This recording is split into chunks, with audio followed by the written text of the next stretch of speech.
모세를 방문한 이드로는 모세를 통해서 하나님께서 어떤 역사를 이루셨는지를 아마 자세히 듣게 되었습니다. 시간이 좀 많이 걸렸겠죠? 밤이 새도록 이야기를 나눴을지 모릅니다. 그 이야기는 이드로 입장에서는 너무나 흥분되고 감격스러운 이야기였을 겁니다. 비록 자신이 이스라엘인이 아니라 미디안 제사장이지만 신에 대한 경외감은 기본적으로 가지고 있는 사람일 뿐만 아니라 제가 지난주에도 설교해드린 것처럼 미디안은 아브라함의 후손이기 때문에 여호와와 전혀 관계없다 말할 수는 또 없는 것이죠. 그런 입장에서 이 이드로가 모세에게 전해 듣는 하나님의 살아계시는 생생한 역사의 이야기는 말 그대로 아주 그의 마음을 흥분되게 하는 그런 놀라운 은혜의 축복이 되었을 겁니다. 그리고 그 이튿날 모세가 출근하는 길에 이드로도 함께 나아가서 일하는 모습을 보고 싶었나 봅니다. 이스라엘이 이동할 때야 그냥 이동하느라 아무것도 못하지만 멈춰서 있을 때에는 백성들이 그들의 소소한 소송의 문제들을 모세에게 가지고 와서 시시비비를 가려달라고 요청을 했었습니다. 그도 그럴 것이 여러분 우리 교회가 수백 명밖에 안 되지만 이 모양 저 모양의 일들이 여기저기서 일어나지 않습니까? 그런데 수백만 명의 사람들이 모여 사는 그곳에 어찌 시비거리가 없겠습니까? 아무리 작은 일이라 할지라도 시비거리를 그냥 묵혀두고 문제가 골마 터지게 되면 나중에 그게 암이 되고 종국에는 공동체를 파괴하는 일이 될 수도 있기 때문에 문제가 일어날 때 초기에 잘 무마시켜주는 것이 공동체의 건강성 입장에서는 매우 중요한 일이었을 겁니다. 그러나 하루 종일 모세가 그들의 이 소송거리 이야기들을 듣는데 그 일이 너무나 심한 경무와도 같은 일이었습니다. 백성들이 아침부터 줄을 서서 자기 순번이 돌아올 때까지 오도 가도 못하고 하루 종일 서서 자기 순번만 기다리고 모세는 그 많은 사람들의 소송 이야기를 다 들어줘야 하고 시비를 가려줘야 하니 그 얼마나 힘들겠습니까? 너 옳다, 너 그르다. 여러분 이게 어디 쉬운 일입니까? 상담하는 분들이 이 마음의 아픔을 가지고 문제를 가지고 나와서 상담하는 이 내담자들의 눈물과 고통의 이야기를 들을 때 편한 마음으로 듣는 게 아니죠. 그 고통의 마음이 자기에게도 와닿는 겁니다. 그래서 그 상담을 하면서도요, 마음이 너무 힘들고 어려움을 많이 겪습니다. 그러니까 상담하는 일이 절대로 쉬운 일이 아니라는 말이죠. 남의 이야기하듯 그냥 그렇게 쉽게 하는 것이 아닙니다. 그러니 예를 들면 이런 모양인 거죠. 백성들이 자기 마음에 돌 10덩어리가 있는데 혹은 5덩어리가 있는데 모세 앞에 나와서 이야기를 쏟아내면서 한 덩어리를 모세를 주는 거예요. 모세는 앉아서 한 사람의 한 덩어리를 받고 뒤에 사람이 와서 또 토해내면서 또 한 덩어리를 더 얹고 그렇게 얹고 얹고 해서 돌아가 보면 나중에는 모세가 거의 바위덩이를 안고 있는 듯한 그런 상태가 되지 않겠습니까? 모세도 그들의 소송 이야기, 재판 이야기를 듣는 것이 절대 쉬운 일이 아니라는 말이에요. 그런데 이 모습을 이드로가 옆에서 가만히 지켜보니까 이래서는 안 되는데 라는 생각이 절로 드는 겁니다. 그래서 17절 끝에 보면 네가 하는 것이 옳지 못하도다 이렇게 훈계를 합니다. 여기 옳지 못하다 이 말은 나쁘다는 말은 아닙니다. 모세 너 정말 나쁜 짓 하는구나 이 말이 아니라 좋지 못한 방법으로 네가 하고 있구나 이 말이죠. 목적은 맞지만 방법이 틀렸다는 겁니다. 여러분 목적 자체가 틀려지면 어떡합니까? 그러면 공동체 전체가 파멸에 이르는 엉뚱한 길로 가게 될 겁니다. 그러나 목적은 맞는데 방법이 틀리면 어떻습니까?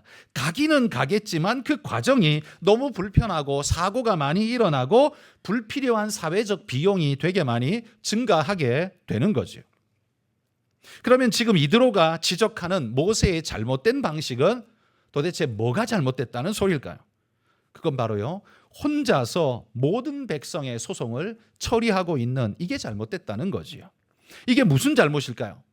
두 가지로 우리는 꼽아볼 수 있습니다. 첫 번째는 18절에 말하는 이드로의 말처럼 필경은 기력이 쇠하게 될 것이 분명하기 때문입니다. 그건 모세만이 아니라 이스라엘 백성들도 다 소진될 겁니다. 여러분 이 한 가지 작은 문제를 해결하는데 아침에 나와서 나가보니까 나도 일찍 나왔다고 생각했는데 자기 앞에 줄이 한 20명쯤 서 있어요. 자기 뒤로 줄이 한 50명쯤 서 있어요. 그러면 자기 순번이 돌아올 때까지 모세가 그걸 판결할 때까지 계속 기다려야 하지 않습니까? 판결이 어디 쉽겠습니까?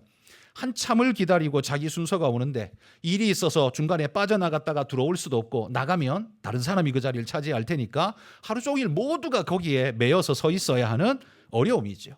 모세도 그 사람들이 다 해결받을 때까지는 꼼짝 못하고 그들 상담을 해줘야 하는 상태. 그러니 모세도 그렇고 백성들도 그렇고 모두가 다 기력이 쇠하는, 소진되는 그런 일을 겪을 수밖에 없다는 겁니다. 뿐만 아니라 두 번째, 뭐가 또 잘못이냐면요, 모세가 지금 이 일을 혼자 하고 있다는 게 이게 잘못입니다. 이 큰 일을 혼자 하려는 무모한 도전을 하고 있다는 것 자체가 그의 실수라는 말이죠. 물론 여러분, 모세는요, 야, 이 문제는 나밖에 해결 못해 라는 그런 자만심을 가지고 자기가 혼자 하겠다고 지금 말하고 있는 건 절대로 아닙니다. 모세가 이 일을 시작할 때는 어떻게 시작했을까요? 그냥 우리의 상상입니다만 아마도 주변에 있는 모세 가까이 있는 누군가가 어느 날 불편한 일을 겪으며 소갈이를 하다가 모세에게 조용히 찾아왔겠죠. 모세요, 내가 옆집이랑 이러한 다툼이 생겼는데 이게 해결할 방법이 없습니다. 당신이 지도자시니 이것 좀 해결해 주시면 안 되겠습니까? 아마 이런 식으로 누가 처음에 찾아왔겠죠. 그리고 모세는 아, 그렇습니까? 하고는 해결해 줬겠죠. 이 소식이 전파되면서 너도 나도 사람들이, 문제 있는 사람들이 점점 찾아오게 되었을 겁니다. 처음에는 그냥 뭐 두세 가정이 찾아왔지만 나중에는 수십 가정이 찾아오고 나중에는 수백 가정이 찾아왔을지 모릅니다. 처음부터 아예 안 했으면 모르겠는데 해줬으니, 상담을 해줬으니 이제부터는 안 해라고 말할 수도 없고, 그러니 이 문제가 그에게 참 큰 숙제로 다가왔을 겁니다. 뿐만 아니라 모세가 애굽의 왕궁의 학문을 다 배우기는 했지만 그러나 직접 나라를 경영해 본 적은 없잖아요. 그냥 이걸 글로 배운 거하고 직접 운영해 본 거는 천지 차이 아닙니까? 게다가 모세는 경영학을 배워본 적이 없습니다. 그러니 이걸 어떻게 운영해야 될지, 어떻게 조율해야 될지에 대해서 그도 아마 막막했을 거예요. 그러자 이 미디안의 제사장 이드로가 딱 보니까, 이드로는 어떻습니까? 그 민족의 제사장이고, 제사장은 재정일치 사회이기 때문에 지도자라고 했습니다. 그러니 자기도 이런 일들을 충분히 겪었던 이드로는 자신이 경험해 본 그 경험을 바탕으로 모세에게 지금 조언을 해주고 있는 겁니다. 여러분, 이 경험치의 가치는 사실 엄청납니다. 학교에서 배우는 것과 현장에서 배우는 것에는요, 엄청난 차이가 있죠. 회사에서 대학 갓 졸업한 신입사원을 뽑아 놓으면 회사에서는요, 하나부터 열까지 다 가르쳐야 한다고 되게 힘들어합니다. 학교에서 배웠지만 그건 그냥 학문적으로 배운 거고, 실제적으로 일할 줄을 모르니까 회사에서는 그냥 A부터 Z까지 다 가르쳐야 한다고 힘들다고 합니다. 여러분, 신학교를 졸업한 전도사들도 사실은 입장이 비슷합니다. 학교에서 배우는 건 성경 안에 있는 내용을 그들은 배웁니다. 성경을 어떻게 해석해야 맞는지, 어떤 해석이 잘못된 해석인지, 또 무엇이 바른 해석인지, 그리고 성경이란 게요, 제일 우리에게서 가까운 시기에 쓰인 게 적어도 2000년 전 신약 아닙니까? 2000년. 아무리 가까워도 2000년 전 이야기고 멀면 4000년 전 이야기인데, 2000년, 4000년 전의 이야기를 제대로 해석하려면 어떻게 해야 됩니까? 그 배경 이야기, 문화 배경 이야기, 그리고 뿐만 아니라 그 시대적 배경을 이해할 뿐만 아니라 그 쓰인 언어가 어떤 의미를 나타내는지 언어 분석까지 들어가야만 오류 없이 해석을 할 수 있는 겁니다. 우리는 번역된 성경을 받으니까 이거 쉽지라고 생각할지 모르지만 여러분, 이게 쉬운 일이 절대 아니라는 겁니다. 한글말로 쓰여서 한국 문화 속에서 나온 게 아니잖아요. 완전히 다른 문화, 역사적 배경, 그들의 사고관념 속에서 전혀 우리와 이질적인 어떤 배경 속에서, 그것도 수천 년 전의 역사적 간격이 있는 이야기이기 때문에 여러분, 섣불리 해석하면요, 전혀 엉뚱한 소리로 해석이 되는 거예요. 그래서 이 부분을 신학교에서는 철저하게 가르치려고 애를 씁니다. 뿐만 아니라 성경은 66권으로 되어 있어서 여기서는 하나님 이야기하지만 저기서는 교회를 이야기하고, 여기서는 뭐하고 저기는 저거 이야기하고 여러 개 흩어져 있습니다. 이 신학을 전체가 하나가 되도록 연결시키고 조직화시켜야 무슨 문제가 있어도 그 안에서 해결할 수 있는 그런 능력이 생기게 되는 거죠. 이걸 다 배우려면요, 사실 신대원 3년 가지고는 사실은 택도 없는 소리입니다. 그래서 목회자는 신대원 3년 배웠다고 모든 자격을 갖춘 게 아니라 평생 동안 배워야 하는, 목회자는 평생 학생이어야 합니다. 그렇지 않으면요, 3년 배웠다 뭐 그것 가지고, 어줍잖은 그것 가지고 잘못하면 강단에서 시시껄렁한 소리나 하다가 그냥 엉뚱한 일로 맞춰버릴 수도 있다는 문제예요. 그런데 여러분, 이 신학생들이 성경 안의 이야기는 그나마 그래도 이렇게 열심히 배워요. 근데 문제는 이 성경이 제일 중요한 이야기니까 제일 중요한 건 맞는데요, 실제적으로 목회자가 되면 교회를 운영해야 되잖아요. 성도와 관계성이 있잖아요. 그다음에 조직과 행사를 진행해야 되잖아요. 이 수많은 일들, 한마디로 말해 경영법에 대해서는 신학교에서 단 하나도 가르치지 않습니다. 이거 어디서 배우냐? 교회에서 배워야 돼요. 그러니까 신학생들, 목회자들은요, 학교에서 반을 배우고, 뭐 반까지도 아니지만 반을 배우고 나머지 반은 반드시 교회에서 배워야 합니다. 신학교에는요, 한마디로 경영대학원 MBA가 없습니다. 오직 현장에서 배워야 합니다. 그러니까 저도 전도사를 써보면 속 터질 때가 많겠죠. 왜냐하면 하나부터 열까지 다 가르쳐야 되니까요. 근데 또 문제가 있어요. 뭐냐면 가르쳐 놓으면 2, 3년 지나면 또 나가요. 신참이 들어와. 아무것도 모르는. 또 가르쳐. 그럼 2, 3년 되면 또 나가. 그럼 나는 맨날 새로 해야 되는 거예요. 근데 이게 굉장히 피곤한 일입니다.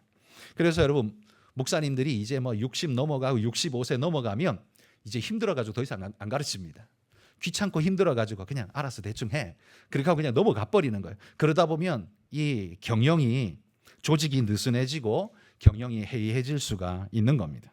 어쨌든 경영을 직접 해본 사람으로서 이 이드로가 볼 때 모세가 지금 하고 있는 이거 너무 속 답답한 일인 거예요. 이렇게 하면 안 돼. 이러면 너는 금방 탈진하고 백성들도 탈진하고 불만이 터져서 이건 큰 사고가 될 수 있어. 그래서 지금 네가 하는 것이 옳지 못하도다. 이렇게 지금 말하고 있는 겁니다. 그렇다면 여러분, 이드로는 모세에게 어떤 조언을 했습니까? 모세에게 일꾼을 세워서 일을 분배할 것을 권면했죠. 저는 이 부분, 모세가 이드로가 모세를 가르친 이 경영적 이 가르침을 그냥 이드로의 MBA라고, 경영대학원처럼 MBA라고 부르고 한번 이야기를 나눠보겠습니다. 이드로의 MBA 첫 번째 그가 가르친 강의는 뭐냐면 이거였습니다.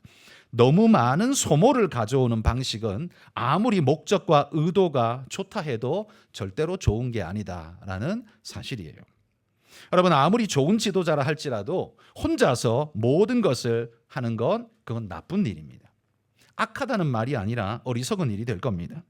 우리 교회도 사실은 뭐 대형 교회는 아니죠. 우리 교회는 그냥 중간급의 교회입니다. 그럼에도 불구하고 제가 혼자서 이 교회의 일을 다 할 수가 없습니다. 그래서 장로님들이 서포터 해주지 않으면 제가 온전히 이 사역을 할 수도 없고, 또 우리 부교육자들이 저를 서포터 해주지 않으면 저는 이 사역을 온전히 감당할 수가 없습니다. 그런데 만약 그런 도우미가 없이 저 혼자 해야 한다면 어떤 문제가 발생하게 될까요? 오직 담임 목사 혼자서 모든 걸 다 해야 한다면 어떤 일이 발생할까요? 뭐 성도 숫자가 뭐 한 20명밖에 안 된다. 그러면 할 수 있어요. 그럼 별로 문제가 안 됩니다. 그건 할 수 있어요. 그런데 우리처럼 수백 명이 된다면 이건 문제가 달라지는 거죠. 어떤 문제가 있을까? 세 가지 문제가 일어날 수 있다고 생각하는데, 첫 번째는요, 이드로의 말처럼 목사의 급격한 소진을 불러올 수 있습니다. 그러니까 금방 소진되어져서 녹다운 될 수밖에 없다는 말이죠. 여러분, 마라톤을 뛰는데 100m 달리기처럼 뛰는 사람이 세상에 어디 있습니까? 그렇게 뛰었다가는 이게 뭐 42km가 아니라 1km도 못 뛰어서 완전히 그냥 녹초가 되어서 들어 누울 수밖에 없을 겁니다. 그래서 마라톤은요, 뛰기만 하면 되는 게 아니라 전략이 필요하죠. 어떻게 뛸지, 이 에너지 분배를 어떻게 하고 어떤 페이스로 달려야 할지 여러 가지들을 나름대로 전략을 가지고 그들이 뛰지 않습니까? 그래야 우승할 수도 있고 결과를 얻을 수 있습니다. 뭐 만약 그 마라톤 대회가 동네에서 개최하는 그냥 동네 잔치라면 뛰다가 넘어져도 상관없고 꼴찌해도 상관없고 뭐 아무 일 없죠. 어차피 혼자가 짊어지면 되니까요. 그런데 여러분, 이게 조직을 책임진 경영자라면 어떻습니까?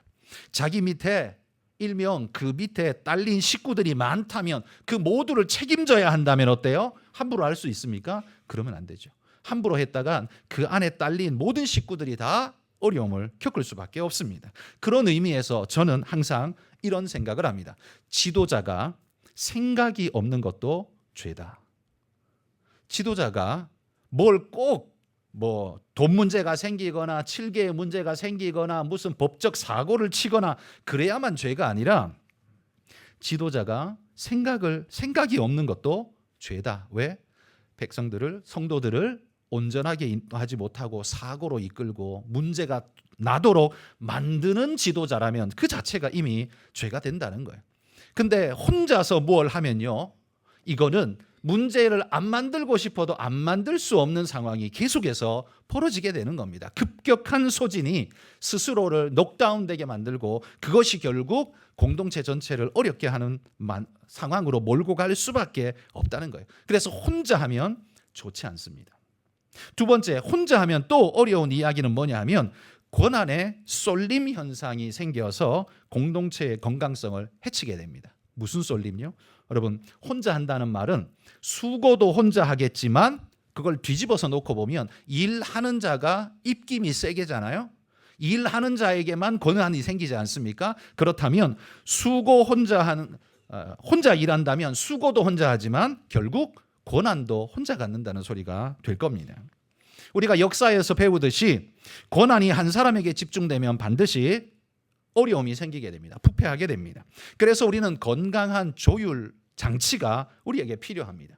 그래서 우리 장로교회는 목사 혼자 있는 게 아니라 장로라는 시스템을 만들어서 목사와 장로가 함께 당회를 구성해서 서로가 함께 협력할 수 있도록 그런 시스템을 갖추어 놓은 것이 그게 장로교 아닙니까? 제가 예전에 들은 이야기인데요. 이게 진짜 사실인지 아니면 누가 만든 이야기인지는 잘 모르겠습니다만 이런 이야기가 있었습니다. 어떤 교회 목사님이 목회하는 동안 한 장로님이 계속해서 태클을 걸고 전혀 도와주지 않을 뿐만 아니라 계속 태클을 거는 거예요. 이 목사님이 얼마나 어려웠겠습니까? 그런데 이제 이분이 은퇴할 때까지 어쨌든 꾸역꾸역 견디시고 이제 은퇴하는 날 은퇴식에서 이분이 마음에 돌덩어리가 이만큼 쌓여 있죠. 그래서 도대체 왜 그랬는지 좀 물어보고 싶다. 그래서 그 장로님에게 찾아가서 그분한테 이렇게 물었대요. 아니 장로님은 내 목회하는 동안 왜 그렇게 사사건건 태클을 거셨습니까? 왜 그렇게 나를 괴롭게 하셨습니까? 라고 툭 하고 내뱉었습니다. 그러자 이 장로님이요, 부끄러운 듯이 고개를 숙이면서 내뱉는 말이 목사님이 잘못되지 말라고 브레이크 역할을 자신이 한다고 했다는 거예요. 여러분, 이 말을 들은 목사님은 이해를 했을까요? 이 정당할까요? 이 정당한 게 아닙니다. 한마디로 이런 거예요. 목사님은 엔진을 가동해서 달리고 싶은데 장로님은 계속 브레이크를 밟고 있는 거예요. 브레이크를 언제 써야 됩니까? 위험할 때. 그죠? 사고 나지 않도록 적절할 때, 회전할 때, 속도를 줄여야 될 때, 뭐 그럴 때 브레이크를 써야죠. 근데 브레이크를 계속 밟고 있으면 어떻게 해요? 아무리 엔진이 좋아도 못 나가는 거예요. 그러니까 이 장로님은 자기 스스로는 뭔가 건강한 조율을 하고 목사님이 혼자 잘못되지 않도록 해야겠다는 좋은 마음으로 했는지는 몰라도 정말 어리석은 방법으로 이 일을 한 거예요. 브레이크는 꾹 밟고 있으라고 존재하는 게 아니라 밟았다 뗐다, 달릴 때는 달리도록 열어주고 잡아야 할 때는 적절하게 밟아주고 해서 이게 조율이 되도록 가도록 만들어야죠. 근데 이분은 계속 못 가도록 만든 거예요. 이건 절대 건강한 조율이 될 수가 없죠. 아주 어리석은 일을 한 겁니다. 물론 여러분, 우리가 권력이 한 사람한테 쏠리는 건 위험한 일입니다. 그래서 우리는 조율을 잘 해야 합니다. 그러나 이런 식으로 조율해서는 안 됩니다. 건강하게 함께 나눔의 현상이 일어나야 하는 거예요. 그래서 여러분, 혼자 하게 되면 쏠림 현상이 일어나고 이건 결국 교회에 어려움을 가져올 수 있는 가능성이 점점 커집니다. 그래서 혼자 하면 좋지 않습니다. 세 번째, 혼자 하면 좋지 않은 이유는 뭐냐 하면, 저는 이거 정말 큰 건데요, 일꾼 양성이 불가능해집니다. 일꾼이 만들어지지 않는다는 말이에요. 혼자서 일 다 하는데 누가 그 일하는 법을 배우겠습니까? 저도 목회를 하다 보면 어떤 분이 이렇게 툭 던지는 말을 들은 적이 있습니다. 아니, 목사님이 말씀하시면 다 사람들이 다 들으니까 목사님이 하시라고. 그러면 하나부터 열까지 목사가 하면 일이 될까요? 물론 제가 말을 하면 딴 사람이 말한 것보다는 조금은 그래도 뭔가 권위가 조금 생기기는 하겠죠. 그런데 여러분, 하나부터 열까지 목사가 다 그렇게 해버리면 이 일이 되겠습니까? 그럼 일이 안 됩니다. 소소한 모든 일에 목사가 다 나서면 결국 교회는 건강해지는 게 아니라 교회는 상하는 겁니다. 악해지는 겁니다. 나빠져요. 그리고 또 일꾼이 절대 만들어지지를 못합니다. 그건 미래 교회에 심각한 질병을 안겨주는 큰 잘못이 되는 거예요. 그럼 우리가 일꾼을 만들려면 훈련의 시간과 훈련의 기회를 반드시 제공해야 합니다. 그래서 여러분, 우리가 부교육자들 이제 신학교 다니거나 신학교를 이제 갓 졸업했거나 그러면 설교의 경험이 기껏해야 2년, 3년 설교해 본 적 별로 없는 사람이기 때문에 아직 익숙치가 않잖아요. 그러다 보면 우리가 들을 때도 익숙치 않구나, 좀 모자라구나, 이런 느낌이 들잖아요. 그럼에도 불구하고 우리는 들어줘야 돼요. 왜냐하면 그분이 그런 과정을 통해서 미래 교회를 책임질 일꾼으로 계속해서 자라갈 수 있기 때문에 그렇습니다. 그분이 경험치가 쌓이면 훌륭한 일꾼으로 자라나게 될 거예요. 그래서 그 시간이 꼭 필요하단 말이에요. 그런데 여러분, 이게 교역자에게만 해당될까요? 저는 재직들에게도 똑같이 해당된다고 생각합니다. 예를 들면 서리 집사님에게 교회에서 무슨 행사가 있어서 일이 있어서 일을 부탁할 때 보통 서리 집사님께 일을 부탁할 때 어떤 걸 부탁해요? 보통 단순한 일입니다. 안내를 좀 부탁하든지 일이 있으면 포장을 부탁하든지 이 선물을 좀 나눠주는 일을 부탁하든지 이렇게 좀 약간 단순한, 크게 고민할 필요 없는, 그냥 수고해주면 되는 이런 종류의 일들을 보통 부탁합니다. 이런 일도 굉장히 중요하죠. 누군가는 해야 하는데 이 일을 해주는 분들 때문에 교회가 그래도 건강하게 아름답게 잘 진행되는 거예요. 근데 여러분, 이 서리 집사님들은 단순한 일을 이렇게 보통 부탁받아서 한다면 안수 집사님들은 어떨까요? 안수 집사님들은 그냥 시키는 단순한 일만 하면 안 됩니다. 왜냐하면 이미 안수받은 그 집사님들은 이미 중간 관리자라는 이미 그러한 직함을 가지고 있는 존재들이에요. 우리 교회는요, 안수 집사님들을 각 위원회에 다 부위원장으로 맡깁니다. 위원회를 책임지는데 장로님이 위원장을 하고 안수 집사님이 보통 부위원장을 하도록 그렇게 배치를 합니다. 그래서 예를 들면 예배위원회, 그러면 예배위원회 위원장 장로님이 올해 우리가 예배위원회가 감당해야 할 일이 특별 기도회 고난주간이 있습니다, 부활절 예배가 있습니다, 이런 거 있잖아요. 그러면 그걸 준비하면서 기획을 해야 돼요. 그 큰 덩어리의 계획을 가지고 오면 이 부위원장들이 위원장과 함께 논의하고 토의를 하면서 이 일이 어떻게 아름답게 만들어지고 매끄럽게 진행될 수 있도록 할지 윤기나고 매끄럽고 폼나게 이 행사를 만들어 가야 되는 거예요. 이게 바로 위원장을 보좌하는 일입니다. 그러나 자기 딴에는 잘한다고 했는데 그렇게 했을 때에도 부작용이 생길 수 있죠. 생각지 못했던 부작용이나 그런 반작용이 생길 수 있습니다. 그렇기 때문에 그냥 단순하게 쉽게 생각하고 그거 그냥 그렇게 하면 되지 이렇게 하고 넘어가면 반드시 문제 생겨요. 뭘 해야 하냐? 또 생각하고 또 생각해 봐야 합니다. 그래서 우리 위원장 장로님과 부위원장 우리 집사님들은 그 일을 놓고 단순한 생각으로 한번 생각하고 끝내면 안 돼요. 계속 곱씹어서 다시 해봐야 합니다. 그래서 여러분, 메모를 하고 또 생각하고 또 생각해야 합니다. 여러분, 제가 우리 교회를 위원회 중심으로 행사를 진행하지만 제가 예를 들어 예배위원회 행사라고 예배위원회 맡기면 저는 아무 생각 안 할까요? 선교위원회 행사라고 선교위원회 맡겨놓고 저는 아무 생각 안 할까요? 제가 생각 더 많이 합니다. 제가 생각 더 많이 합니다. 그래서 혼자 앉아서 고민합니다. 그래서 제 다이어리에 보면, 다이어리에는 저는 꼭 다이어리를 쓰는데요. 다이어리에 예를 들어 7월 달에 행사가 있다. 그러면 뭐 2월 달, 3월 달에 메모를 해 놓습니다. 거기다가 아예 연초에. 그래서 7월에 있는 행사 이름 써 놓고 거기에 미리 사전에 점검해야 할 것들 딱딱 몇 개 써 놓으면, 그러면 다이어리가 그 달 되면 다이어리를 거기에 펴 놓을 거 아닙니까? 그럼 눈에 띄죠. 아, 그렇지. 지금 이거 해야 돼. 그러면 작년에 행사했던 7월에 행사했던 그 행사 작년 자료를 끄집어내어서 어떤 식으로 진행했는지, 예산이 얼마나 들었는지, 행사 진행은 누가 했는지, 그렇게 해서 피드백 어디가 뭐가 안 좋았었는지 이걸 전부 조사한 다음에 그다음에 내 나름대로 구상을 합니다.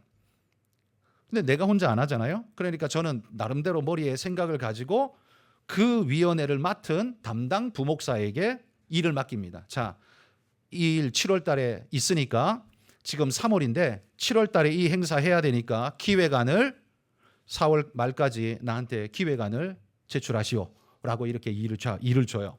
일을 주면 그도 나름대로 막 연구를 계속 할 것 아닙니까?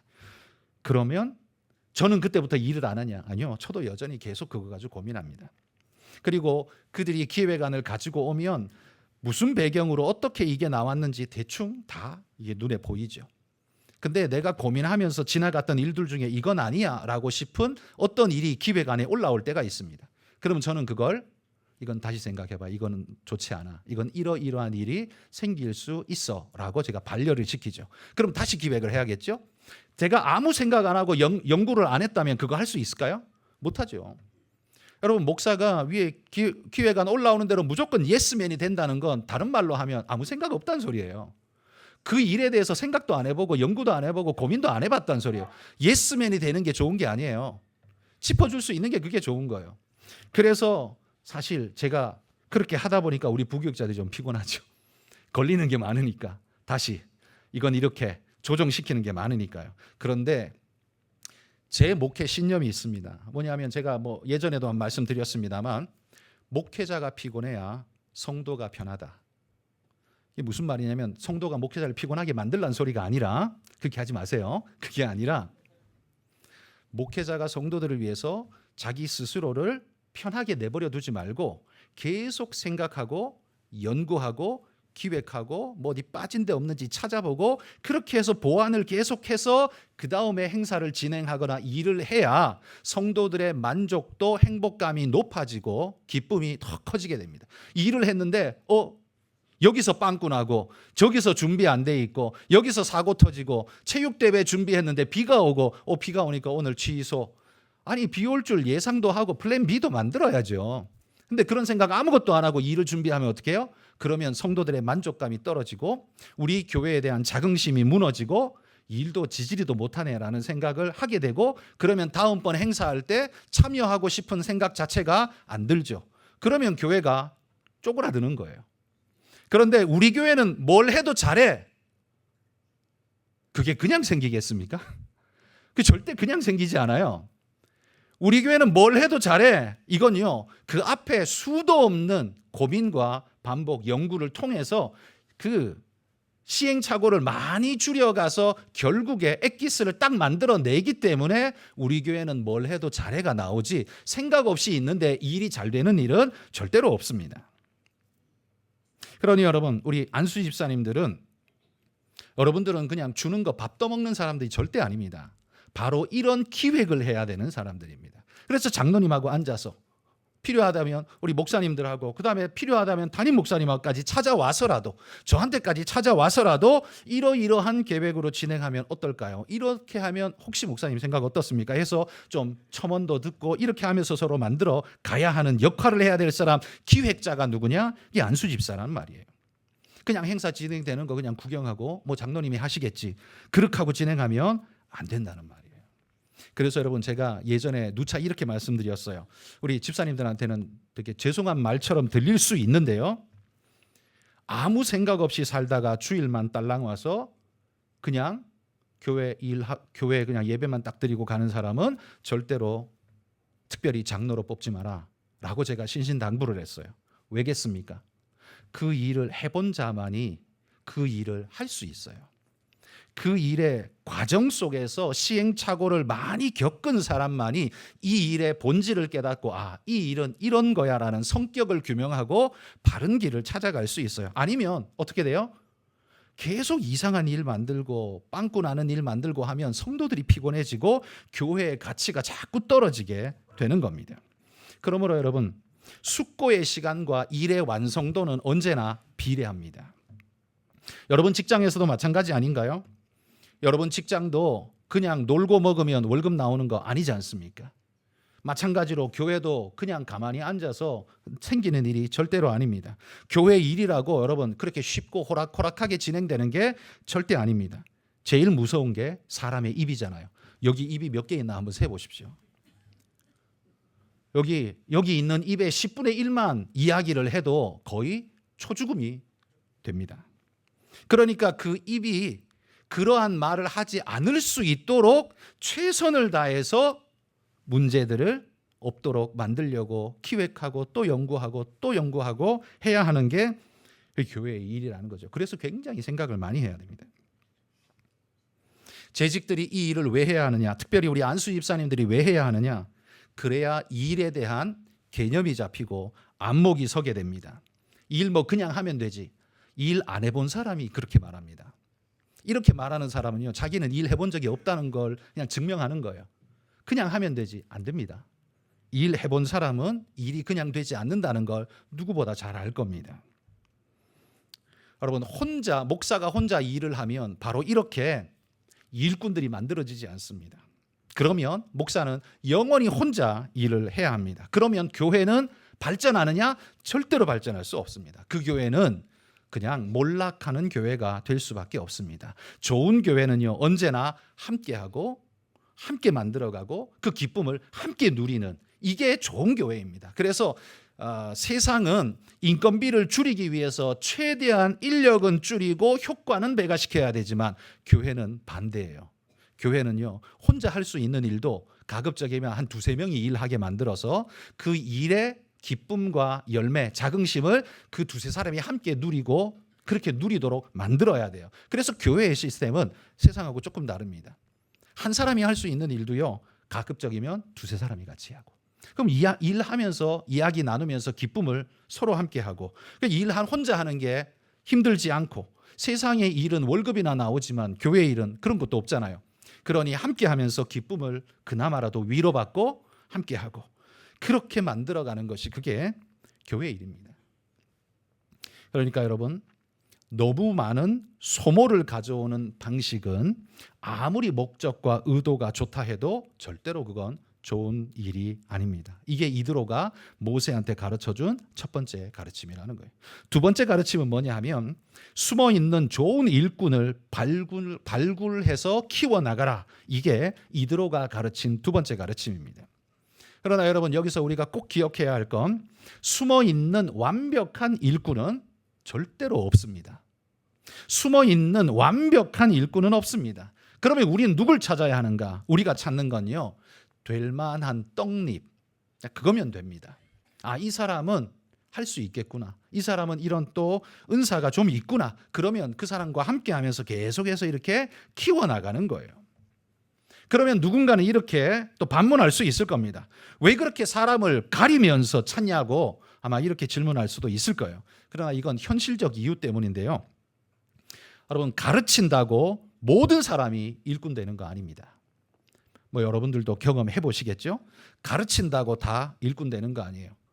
여러분, 수학 똑같은 학원에서 배워도 누구는 만점 받고 누구는 과락이 생겨날 수 있는 것과 마찬가지겠죠. 가르친다고 모두 일꾼 되는 거 아닙니다. 어떤 이는요, 이런 은사가 있어서 이쪽으로 흡수력이 되게 강해서 이쪽으로 일을 맡기면 되게 잘하는 분이 있어요. 그런 분에게는 이런 일을 맡겨야 이분도 자긍심도 생기고 기쁨도 있고 일도 효과가 배가가 됩니다. 그런데 또 교육, 차분하게 앉아서 생각하고 교육을 잘하는 분은 또 이 교육적인 분야의 일을 맡기면 효과를 배가할 수 있는 그런 일들이 생기겠죠. 그래서 여러분, 아무나 아무 일을 맡긴다고 다 잘하는 거 아니고, 적절하게 누구에게 뭘 맡기고 어떻게 해야 될까를 잘 선택하고 배치해야 합니다. 그래서 교회는 모든 사람들이 다 여기 있는 것도 아니고, 모든 사람이 봉사를 해주는 것도 아니고, 그리고 우리에게 시간이 한정없이 많은 것도 아니고, 그렇기 때문에 선택과 집중을 할 수밖에 없습니다. 보편적인 일꾼을 키우는 데에는 범용적인 교육만 하면 됩니다. 그러나 특별한 일꾼을 키우려면 범용적 교육 가지고는 일꾼 안 만들어집니다. 특별한 일꾼 만들어야 돼요. 그래서 여러분, 논산훈련소에는 특전사가 만들어지지 않습니다. 이해되십니까? 논산훈련소는 누구를 가르치는 거예요? 사회인이었던 아이들을 이제 군인 만들기 위해서 사회 물 빼는 장소가 그 논산훈련소잖아요. 그러니까 거기는 훈련이 특전사 훈련 안 시킵니다. 그냥 군인의 기본적인 자질을 만들기 위해서 기초 작업을 할 뿐이에요. 그러니까 논산훈련소에는 특전사가 안 만들어져요. 특전사는 어디서 만들어야 돼요? 특전사 훈련시키는 곳에서 만들어야 돼요. 조직에서는 무엇보다도 그렇기 때문에 이런 훈련의 시간이 절대로 필요합니다. 이 훈련의 시간이 필요하다는 사실 자체를 인지 못하는 사람은 그 사람은 절대 발전이 없습니다. 그리고 그런 사람들만 모아놓은 교회는 절대로 성장하지 않을 겁니다. 여러분, 우리 교회가 성장하기를 여러분 바라신다면 우리 교회가 성장의 이유를 가진 교회가 돼야 합니다. 크는 교회는 이유가 있습니다.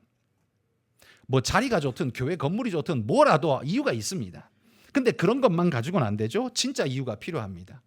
그러니까 괜히 시샘하면서 뭐 말할 것 없습니다. 큰 교회는요, 나름대로 이유가 다 있어요.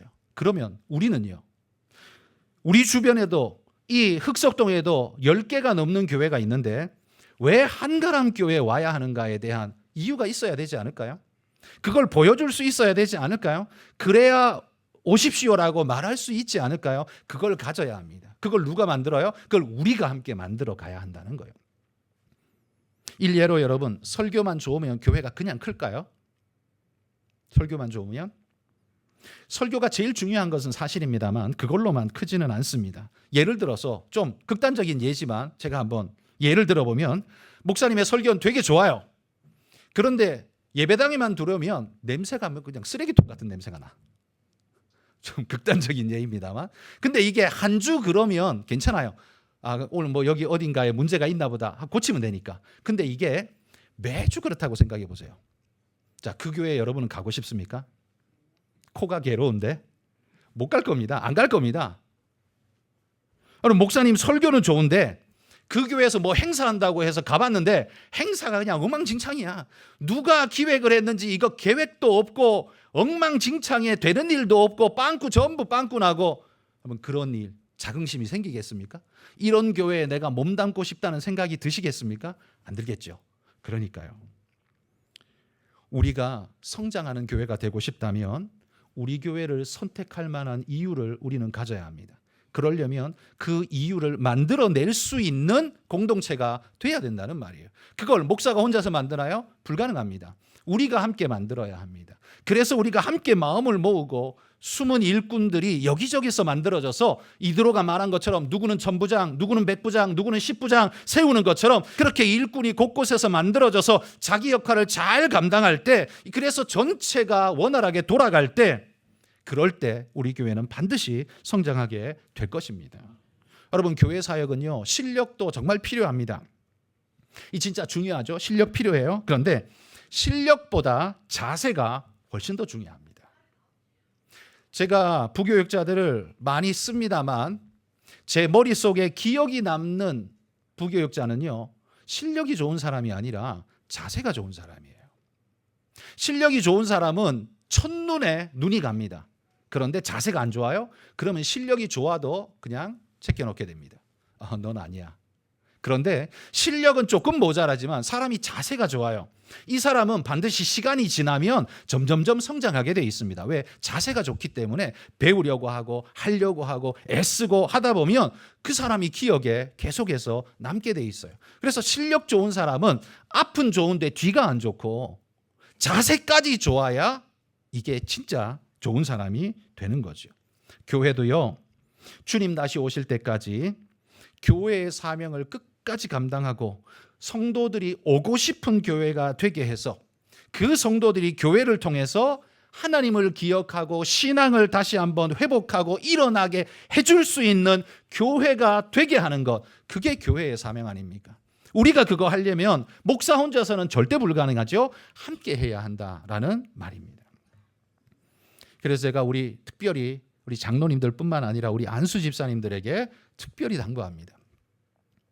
일 해본 적 없는 사람이 나중에 일꾼, 위원장, 장로가 되면 그 위원회 망치게 됩니다. 뭐 두말하면 잔소리입니다. 일할 줄 모르기 때문에 두서도 없고 중구난방에 망치게 됩니다. 그냥 되는 거 아닙니다. 제가 앞에도 말했죠. 교회 사역 절대로 쉽지 않습니다. 교회 사역 여러분의 직장보다 더 어렵다. 내가 이렇게 단정할 수는 없지만 여러분 직장보다 더 쉽다라고 생각지 않습니다. 그러니까 마음을 단단히 먹고 우리가 함께 애써야 한다는 말이에요. 그렇게 우리 힘써 주시기를 소망합니다. 마무리하면요. 우리 이드로의 조언의 결과가 얼마나 엄청난 유익을 가져다 주었나를 보십시오. 수백 년 동안 종살이만 하던 그들이 조직이 뭔지 알겠습니까? 공동체가 뭔지 알겠습니까? 모르니까 그냥 그렇게 일을 했어요. 그냥 완전 주먹국으로 일을 했어요. 그런데 이드로가 와서 딱 보니까 야, 이렇게 하면 안 돼. 그러면 금방 다 죽어.